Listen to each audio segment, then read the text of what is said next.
Hello guys, இந்த வீடியோவில் நம்ம என்ன டிஸ்கஸ் பண்ண போகிறோம்னு பார்த்தீங்கன்னா, நம்ம வீர தீர சூரன் படத்தோட ரிலீஸ் டேட் வந்து இப்போ வந்து போஸ்ட்போன் ஆகிருக்கு. இதுக்கான முக்கியமான ரீசனையும் அதே மாதிரி ஏன் இந்த படத்தை வந்து போஸ்ட்போன் பண்ணியிருக்காங்கன்னு சொல்லிட்டு ஃபுல் அண்ட் ஃபுல் இந்த படத்தோட போஸ்ட்போனை பற்றி ஒரு கிளியரான ஒரு அப்டேட் வீடியோவை தான் இந்த வீடியோ நம்ம டிஸ்கஸ் பண்ண போகிறோம். அதுக்கு மாதிரி நீங்கள் இந்த சேனல் புதுசாக இருந்தால் அந்த சேனலை சப்ஸ்கிரைப் பண்ணி பெல் ஐக்கனோட கிளிக் பண்ணி வச்சுக்கோங்க. வாங்க நம்ம வீடியோக்குள்ளே போகலாம். நம்ம வீர தீர சூரன் வந்து நம்மளோட எஸ்யூ அருண்குமார் டைரக்ஷனில் நம்ம சியான் விக்ரம் சார் வந்து லீட் ரோலில் ப்ளே பண்ணுறாங்க. இந்த படத்தில் வந்து நம்ம எஸ்.ஜே. சூர்யா அப்புறம் வந்து ஜிவி பிரகாஷ் அவர்கள் வந்து இந்த படத்தில் வந்து மியூசிக் பண்ணியிருக்காங்க. இப்போ இந்த படத்துக்கு வந்து ஏற்பட்ட இஷ்யூவை பற்றி நம்ம பார்ப்போம். இந்த படத்தை வந்து நம்மளோட டெல்லி உயர்கோர்ட் வந்து இப்போ வந்து இந்த படத்தை வந்து பேன் பண்ணியிருக்காங்க. குறிப்பாக இந்த படத்தை வந்து 4 வீக் அப்புறம் தான் ரிலீஸ் பண்ண சொல்லி இப்போ வந்து உத்தரவு போட்டிருக்காங்க. இதுக்கான மெயின் ரீசன் வந்து பார்ப்போம். இந்த படத்துக்காக இந்த ப்ரொடியூசர் வந்து B4Uன்ற ஒரு ப்ரொடியூசர் கம்பெனியில் வந்து அவங்க வந்து காசு வாங்கியிருக்காங்க. அந்த காசை ரிட்டர்ன் பண்ணுற விதமாக டிஜிட்டல் ரைட்ஸை வந்து அவங்க வந்து சேல் பண்ணிக்கலான்னு சொல்லிட்டு அவங்கள வந்து ஒரு பார்ட்னராக வந்து அவங்க பயன்படுத்தியிருந்தாங்க. ஆனால் இந்த படத்துக்கு வந்து டிஜிட்டல் சேலே நடக்கலை. குறிப்பாக வந்து தியேட்ரிக்கல் பிஸ்னஸ் மட்டும்தான் நடந்திருக்கு. அதனால அவங்க வந்து 7 கோடியை வந்து டெல்லி உச்சநீதிமன்றத்தை வந்து கேட்டிருக்காங்க. இந்த 7 கோடி தந்ததுக்கப்புறம் தான் நாங்கள் வந்து இந்த படத்தை வந்து ரிலீஸ் பண்ண விடுவோம்னு சொல்லி வந்து அவங்க பெட்டிஷன் போட்டிருக்காங்க. இந்த பெட்டிஷனை வந்து அந்த உச்சநீதிமன்றத்தில் அவங்க வந்து முறையிடும்போது இந்த படத்தை வந்து அவங்களுக்கு வந்து ரிலீஸ் பண்ணுறதுக்கு வந்து அதுக்கு முன்னாடி 7 கோடியை வந்து நீங்கள் அவங்க செலுத்தி ஆகணும். செலுத்தினதுக்கப்புறம் அந்த டாக்குமெண்ட்லாம் சப்மிட் பண்ணதுக்கப்புறம் தான் இந்த படத்தை வந்து ரிலீஸ் பண்ண முடியும்னு சொல்லி இப்போ வந்து உச்சநீதிமன்றத்தை வந்து கொடுத்துருக்காங்க. இதை வந்து மேல்முறையீட்டாக இந்த படக்குழு வந்து நிறையா விட்டுருந்தாலும் இப்போ வரைக்கும் நமக்கு கிடைச்ச அப்டேட் படி இந்த படத்தை வந்து 4 வீக் வந்து ரிலீஸ் பண்ணக்கூடாது, 4 வீக் அப்புறம் தான் வந்து ரிலீஸ் பண்ண முடியுன்ற மாதிரி தகவல் வந்து ஏற்பட்டுருக்கு. ஏற்கனவே வந்து இன்றைக்கி மார்னிங் ஷோ வந்து டிலேவாக இருந்தது. இப்போ வந்து மத்தியான ஷோவும் கேன்சல் பண்ணிட்டாங்க. கண்டிப்பாக நைட் ஷோவையும் இன்றைக்கி ஃபுல்லாக கேன்சல் பண்ணிடுவாங்க.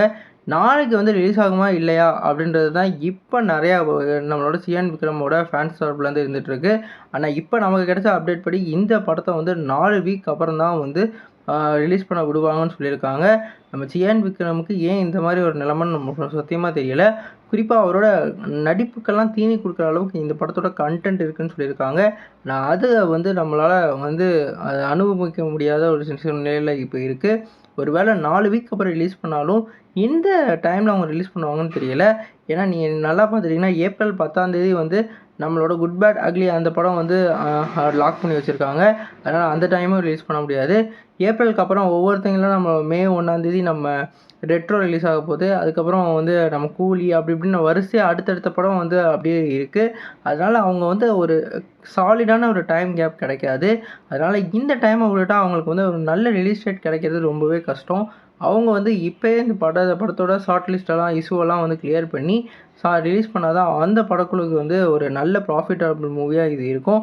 இதுதான் கண்டென்ட்டே நல்லா இருந்தாலும் நல்ல டேட் வந்து அமைஞ்சால் தான் இந்த படம் வந்து கண்டிப்பாக ஹிட் அடிக்கும். குறிப்பாக வந்து நம்ம சியான் விக்ரமோட போன படம் வந்து ஒரு நல்ல படமாக இருந்தாலும் கலெக்ஷன் அவ்வளோவா அடிக்கலை. அதுக்கு இந்த டைம் ஸ்பேஸ் தான் வந்து ஒரு முக்கியமான காரணமாக இருந்தது. இப்போ இந்த படத்துக்கும் அந்த மாதிரி ஏற்படும் போது தான் ரொம்ப கஷ்டமாக இருக்குது. குறிப்பாக சியான் விக்ரமோட ஃபேன்ஸ்க்கெலாம் இப்போ வந்து வேறு லெவல் டிஸப்பாயின்ட்மெண்ட் தான் சொல்லணும். குறிப்பாக வந்து அவங்க வந்து நிறையா போஸ்ட்போன் பண்ண படத்தெல்லாம் பார்த்துருக்காங்க. குறிப்பாக சொல்லணும்னா துருவ நட்சத்திரம், அதே மாதிரி அவங்க நிறையா படத்தை வந்து அந்த ரிலீஸ் டேட் சொல்லி நடக்காமல் நிறையா படம் இருந்திருக்கு. இப்போ இந்த படமும் இப்படி ஆனோடனே அவங்களுக்கு ரொம்பவே டிசப்பாயிண்ட் ஆயிடுது. குறிப்பாக நிறையா பேர் வந்து புக்கிங்கும் பண்ணியிருக்காங்க. அவங்களுக்கெல்லாம் வந்து 7 நாள் கழித்து வந்து ரீஃபண்ட் ஆகும் அப்படின்ற மாதிரி அதுலேயே வந்து மென்ஷன் பண்ணி நோட் விட்ருக்காங்க. இப்போ யாரெல்லாம் புக் பண்ணால் இந்த படத்துக்கு நிறையா வந்து சேல்ஸ்லாம் ஆகிட்டு இருந்து இப்போ இதெல்லாம் என்ன ஆக போகுதுன்னு சொல்லிட்டு ஒரு வேறு லெவல் குளறுபடியே வந்து நடந்திருக்கு.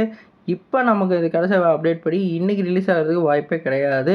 ரிலீஸ் ஆனாலும் இனிமேல் நாளைக்கு இல்லாட்டி 4 வாரம் கழித்து தான் ரிலீஸ் ஆகிற மாதிரி இருக்குது.